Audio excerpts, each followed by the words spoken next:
Americans. In our last hour, we spoke to a small business owner who supports Vice President Harris's economic plan, and now we'll hear another side of this conversation.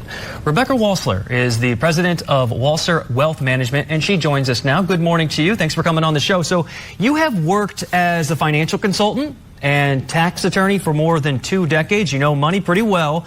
So when you compare how the markets did under former President Trump and now under President Biden, what's your take on the state of the economy?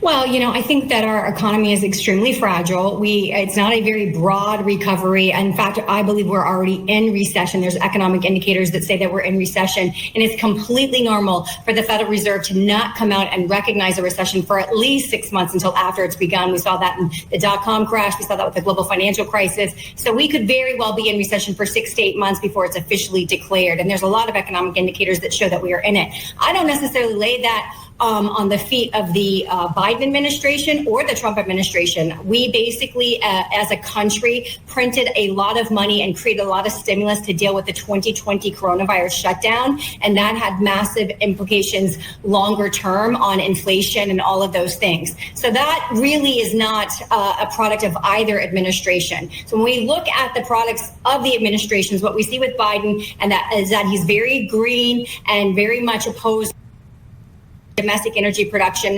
reduced leases, whereas Trump has said he will be very much pro-energy. But his economic policy talk that he gave to the New York Economic Council was really where I think we should focus. And he really gave us a couple of 3 new concepts that I thought of, which was a sovereign wealth.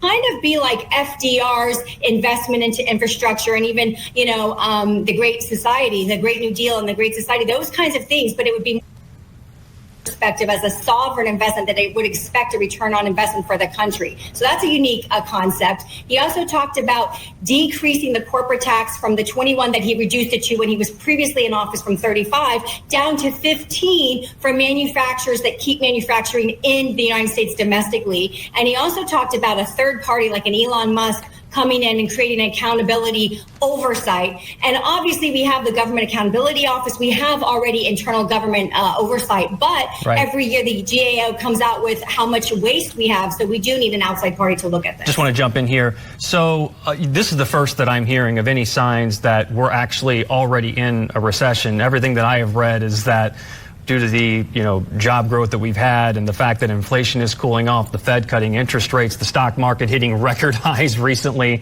is that it's a good sign for the economy, and that they have actually cooled fears of a recession. We're not talking about it as much. I want to move on to a poll, though, released last week showing former President Donald Trump still having the edge among voters when it comes to the economy, unemployment, and jobs. 43% of voters preferring his economic plan, compared to 41% who support Vice President Harris. That said, Harris has certainly been able to close the gap. She's doing a lot better than President Biden did on this same issue when he was still in the race. What do you make of her gains there? Because something is resonating, even if it is just a little bit. Yeah, I think that people just have, anytime she's actually talked about her economic policies, people are hearing that she seems coherent and capable of addressing it. And so I think that would give her a closing of the gap for sure. And I certainly understand the American public wanting so much to believe that we're outside of recession. And I wish we were outside of recession too. I'm just looking at the real economic indicators. The administration had 818,000 jobs retracted from their BLS numbers all of last year. So that's why we can't look at the current BLS numbers. We have to look at the actual economic indicators. And so I think that it's very important that we do focus on who will be the better economic choice for moving the country forward. Again, I want to be clear that I have not seen any numbers from any economists that I've read that have said we're anywhere near a recession right now. So I want to be clear about that. Maybe something I there are out there, I promise. Rebecca Walser, president of Walser Wealth Management. Thank you so much for coming on. Appreciate your expertise. Thank you. Thank you.